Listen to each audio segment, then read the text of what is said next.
So I had done a tutorial in written format over on my painting log on the Ninth Age forums 6 months ago, something like that. And I thought that since I'm in the middle of finishing that process, it'd be easy enough just to very quickly record what I'm doing for YouTube posterity as well. And what this is related to are converting Plague Monk models. So I have Games Workshop Plague Monks, and I'm about halfway through the unit.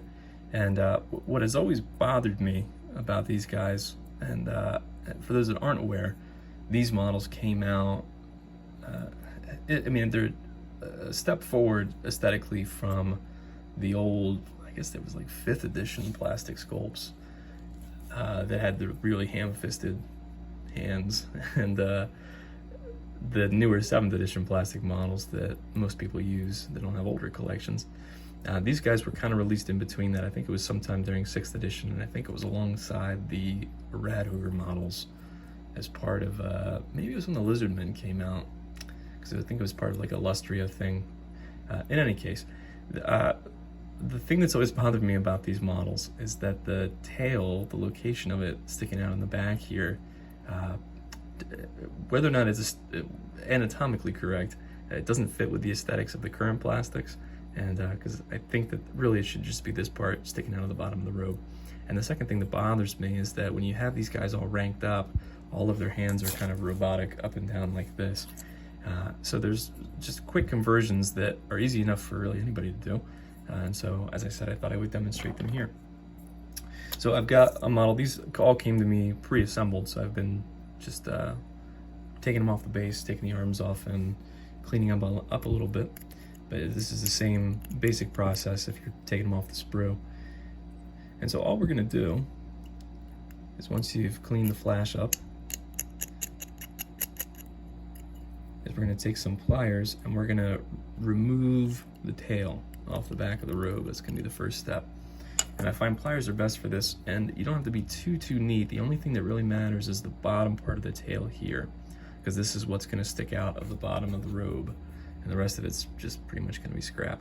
So the best method for doing this I've found is to clip here. And so once that's loose, you then take your pliers and as though you're gonna snip it, and you don't, you just apply pressure and then twist it, or twist the model and it at the same time. And then it just pops off like that. And you've got a whole tail piece. If you try to clip it, I've found, if you try to clip it at the base part there, I have a tendency anyway to just snip it off, and then sometimes I have too little tail.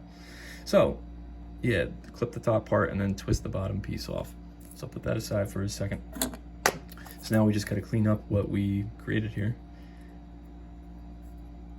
And all you're doing is just making some shallow cuts.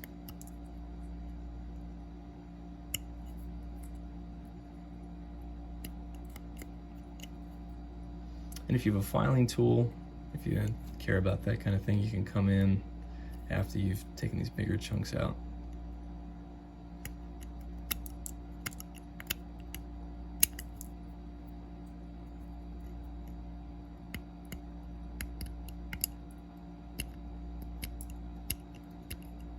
Yeah, just little shallow cuts. And then, if you're not super fancy like I am, you can just take the edge of your X-Acto blade and scrape gently. You don't have to push hard or anything. And that's gonna flatten it out for the most part. So a low budget file.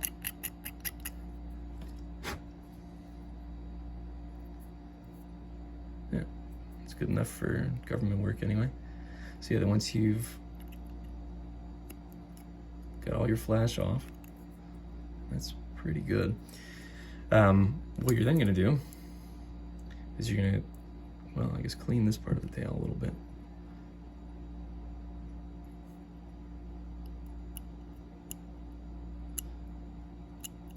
You wanna be sure not to cut through it. That's the only part, is that this is a weak point now. So you just gotta be careful about it. And so what we're gonna do is just cut this little part at the bottom off, because this is all we want sticking out from underneath the robe. So you wanna do it kind of at an angle. So yes, something like that. There you go. And then this is scrap, or I don't know, whatever you want to use it for. And you're just gonna take a little dab of glue, and we're gonna transplant it. So I've been putting it in mostly the same place that it was before, just sort of following the robe. So I'm not gonna like put it over here, for example. I'll still keep it next to the foot, coming out the bottom of the robe though. And there you go. So what you could also do, the other thing that kind of bothers me about them, and I don't care too much, but you could file these down a little bit because they're kind of puffy on the bottom. I really don't know why.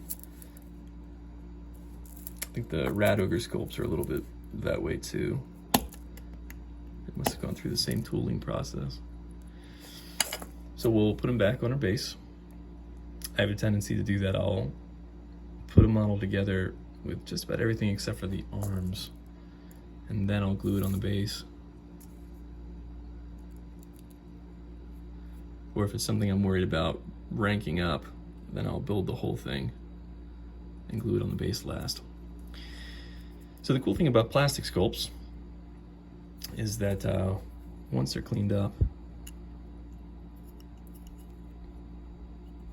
they can be manipulated very easily. So like with these arms, for instance, it's easy enough to gently just twist. And you can see all of a sudden the arm is held like that. And that's gonna create just a little bit of variation in the way that the weapons are being held. So when you're standing behind the unit looking down at them, it doesn't look like they're all in a marching formation. So yeah, every once in a while I'll go through and just bend an arm a little bit.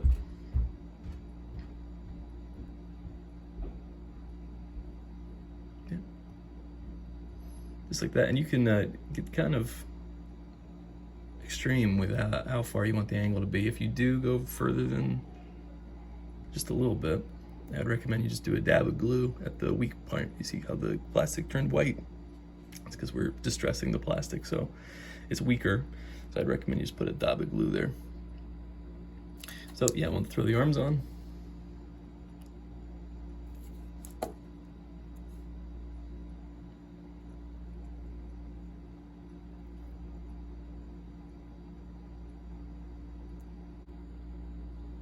And there you have it.